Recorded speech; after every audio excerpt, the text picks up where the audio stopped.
All right, welcome to the final video on working with negative exponents. This time we've gone a little more complicated because we've got some variables involved, not just numerals. All right, so again, everything we're doing here is going to stem from this set of rules, from the rules for negative exponents. As we said, a negative exponent means to take the reciprocal of whatever has a negative exponent on it. So if you look at this here, we're really dealing with three different rules. We're dealing with the rule when we have a negative exponent in the numerator. That's this term, this one. It moves to a denominator. We're dealing with the rule when we have the negative exponent in the denominator. It moves up to a numerator. Or we have the rule where we have a negative exponent in both the top and the bottom. And notice whatever had a negative exponent on shifted down. So this had a negative, it shifted to the bottom. This had a negative exponent, it shifted to the top. All right, so following that set of rules, let's jump down to the extra practice here.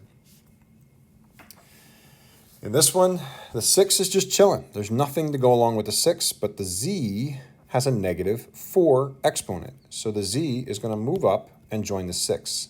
6z to the positive 4. Technically, when it moves, it leaves a 1 in its place. And since there's nothing else down there, it's just a 1 in the denominator, and then we don't have to write it. We can leave it alone. All right, so then I can box that off. 6z to the negative 4. Quite simple. All right, moving on to number 2. In this one, the a has a negative exponent. It's going to have to move. The b has a negative exponent. It's going to have to move. Notice the c does not have a negative exponent. The c stays put. So moving up top is the b, and the exponent turns to a positive 4. Moving down bottom is the a. Its exponent is going to turn into a positive 3, and then it's still multiplied by the c down there. So final answer, b to the 4 over a to the third c. All right, hopefully you're getting the hang of this. In number 3, there are two ways to consider this, but I think the simplest is to say, all right, the negative exponent means reciprocal.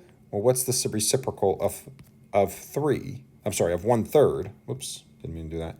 The reciprocal of 1/3 is 3 over 1. So this is going to turn into a 3 over 1, and the exponent turns into a positive 3.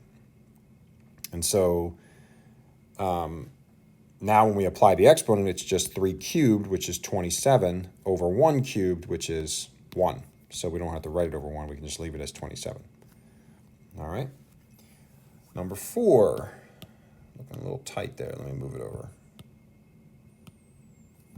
In number 4, the only thing that has a negative exponent is this x term. It's going to shift, but everything else stays put. So the negative 4 stays there, the y stays there, but the x moves to the denominator, and the exponent turns into a positive.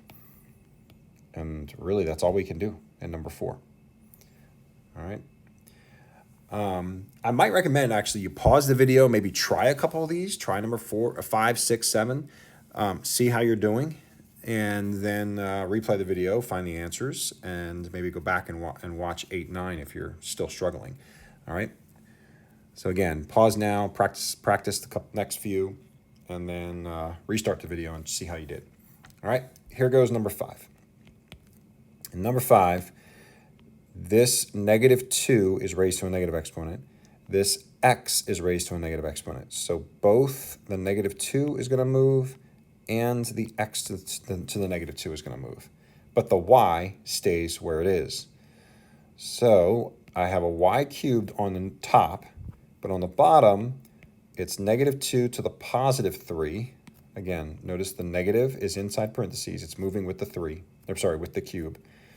And then the x is moving and becoming x squared. And then finally, negative 2 cubed can be simplified further.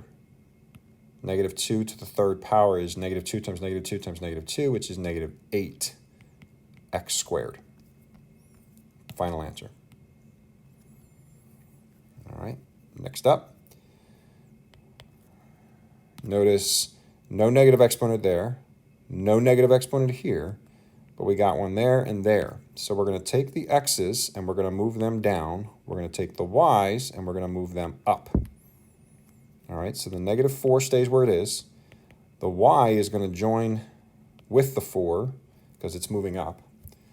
The negative 3 stays where it is. You can square that if you want, but let's hold off for just a moment. And then the x's moved down, and the exponent becomes a positive 3. All right, so now we can clean this up. I don't need the exponent on the y. I can just call it negative 4y. But in the bottom, negative 3 squared, whoops. This negative 3 squared becomes a positive 9 because negative 3 times negative 3 is positive. And then I have x cubed. So final answer, negative 4y over 9x to the third. All right, we're rolling. Hopefully you did okay with those. Number 7, all of this is raised to a negative exponent. The entire numerator is shifting down. In the bottom, only the a has a negative exponent, so it's the only piece moving up from the bottom. The z stays on the bottom. All right, so as we move this, then the a cubed is the only thing up top. And on the bottom, we've got the z is kind of hanging out at the end of the alphabet, so I'll go ahead and put it at the end. And then the x's, we've got negative xy. I should have written this first. Negative xy squared times the z. And now that we've dealt with the negative on the exponent, we've shifted it and made it a positive in both these cases, here and here. Now we can go ahead and apply the negative the exponent. This exponent of 2 can be applied on the x and the y, well, and the negative for that matter. So the top is a cubed, and when you square a negative down here, negative squared, it becomes a positive, and then you've got an x squared and a y squared and a z. All right. Number 8.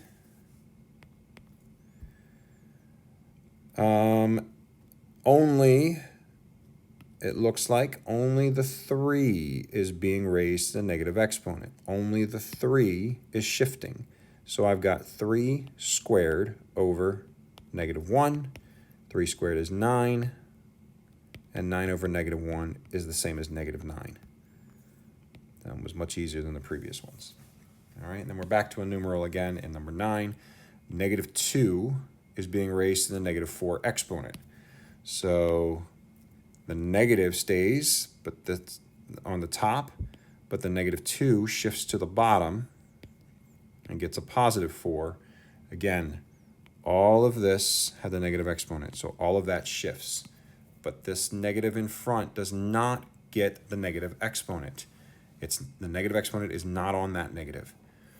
So it stays put. That's why we have this negative up here. And then again, remember, once it shifts, the negative on the exponent goes away, and we end up with a positive 4 here.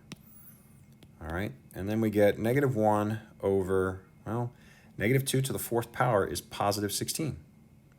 So that's the final answer. Nothing else that we can do. Negative 1 over 16. All right, that concludes the lesson for lesson 36. Hopefully you found this helpful.